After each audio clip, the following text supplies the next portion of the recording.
AGT live 24/7 आप सब देख रहे हैं एजीटी लाइव 24/7 এই হচ্ছে AGT live 24/7 This is AGT Live 24/7.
Paritosh বিশ্বাস জাগরণ পত্রিকার এডিটর, ওনার এবং বিশিষ্ট সাংবাদিক, প্রবীণতম সাংবাদিক। এবং এই পত্রিকাটা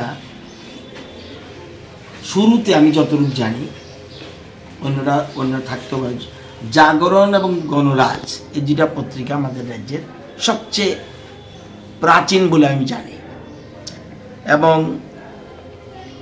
এই পত্রিকার এডিটর আজকে প্রয়াত হয়েছেন। প্রথমে আমি ওনার মৃত্যুতে শোক জ্ঞাপন করছি এবং পরিবারের পরিজনের প্রতি সমবেদনা জানাচ্ছি। একজন সাংবাদিক এত বছর ধরে একটা পত্রিকা চালাচ্ছে এবং কোনো দিন এই পত্রিকা, আমি জানি না, আমার যতদিন চোখে পড়েছে, কোনো দিন এই পত্রিকার ওনার কলম দিয়ে কারো বিরুদ্ধে উনি ব্যক্তি আক্রমণ করেন। নিউজ হিসাবে দেখেছেন, নিউজ হিসাবে দেখেছেন। আর আমার জীবনে কয়জন ভদ্রলোকের সাথে বা ভালো মানুষের সাথে যোগাযোগ হয়েছে, এর মধ্যে উনি একজন। মানে অমায়িক ব্যবহার, কোনোদিন কারোর সাথে উচ্চস্বরে কথা বলেনি বলে আমার মনে হয়, আমি যতটুকু জানি। প্রকৃত ভদ্রলোক, ওনাকে আমরা হারালাম। এবং একজন বিশিষ্ট সাংবাদিক, যিনি আমাদের রাজ্যের প্রবীণতমদের মধ্যে একজন, ওনার মৃত্যুতে রাজ্যবাসীর নিশ্চয়ই ক্ষতি হয়েছে। কারণ উনি অমায়িক ব্যবহারের লোক ছিলেন। এবং ওনার যেমন বাবা তেমনি ছেলে, ওনার ছেলেও কিন্তু ওনার মতো অমায়িক হয়েছে, এটা বোঝা যায়। সেই জন্য আমি আস্তে আস্তে ভাবছিলাম যে বাবা যেমন, ছেলেও সেরকম হয়েছে। তো একটা বিশেষ ব্যক্তিকে আমরা হারালাম, সজ্জন ব্যক্তিকে হারালাম। এটা অত্যন্ত দুঃখের এবং এটা বেদনার। এতটুকুই বলবো। আমার সাথে ব্যক্তিগত সম্পর্ক অসম্ভব ভালো ছিল। দীর্ঘদিন ধরে উনি রোগাক্রান্ত ছিলেন। ওনার পরিবারের তরফ থেকে যারা সহযোগী ছিলেন তারা চেষ্টা করেছেন চিকিৎসা, কিন্তু চিকিৎসায় সব কিছু রাখা যায় না। সব কিছু রাজ্যের বাইরেও চিকিৎসিত হয়েছেন, কিন্তু জটিল রোগে আক্রান্ত হওয়ায় ওনাকে শেষ রক্ষা করা যায়নি। আমরা ওনার আত্মার সদ্গতি কামনা করছি। Thank you. ত্রিপুরা রাজ্যের প্রথম দৈনিক পত্রিকা যেটা হচ্ছে জাগরণ পত্রিকা, ওনার সঙ্গে আমি প্রথম থেকেই যুক্ত ছিলেন। পরবর্তী সময় এই পত্রিকার সম্পাদক, মালিক এবং পরিতোষ বিশ্বাস বলবো ওই রাজ্যের সংবাদ জগতের বরিষ্ঠ সাংবাদিক।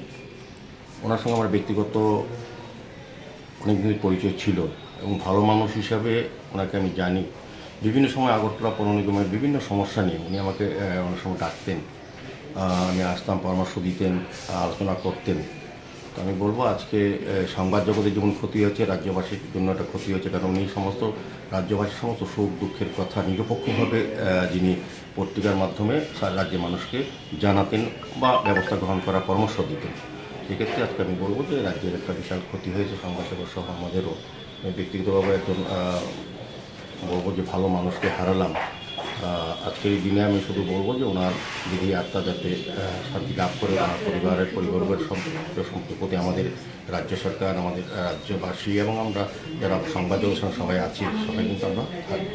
তো আবারও আজকের ওনার অকাল প্রয়াণে অকাল প্রয়াণ বলতে আমি বলবো দীর্ঘদিন উনি রোগে আক্রান্ত ছিলেন। তবে পরিবার থেকে চেষ্টা করা হয়েছিল, বন্ধুবর্গ চেষ্টা করতে ওনাকে যতটা সুচিকিৎসা দেওয়া যায় পরিবার করা হয়েছে। যাই হোক, আজকে সকালে উনি 73 বছর বয়সে প্রাণত্যাগ করেছেন, পরগমন করেছেন। তো আমি আবারও ওনার আত্মার শান্তি কামনা করছি। Thank you. আমাদের রাজ্যের সংবাদ মাধ্যমে বরিষ্ঠ ব্যক্তিত্ব শ্রদ্ধেয় পরিতোষ বিশ্বাস মারা যান। এটা আমাদের রাজ্যের সংবাদ মাধ্যম তথা বলা যায় সমগ্র রাজ্যবাসীর জন্য অপূরণীয় ক্ষতি। এই দিনে রাজ্যের তথ্য সংস্কৃতি দপ্তরের পক্ষ থেকে আমরা এখানে এসেছি, আমরা আমাদের শোক জ্ঞাপন করছি।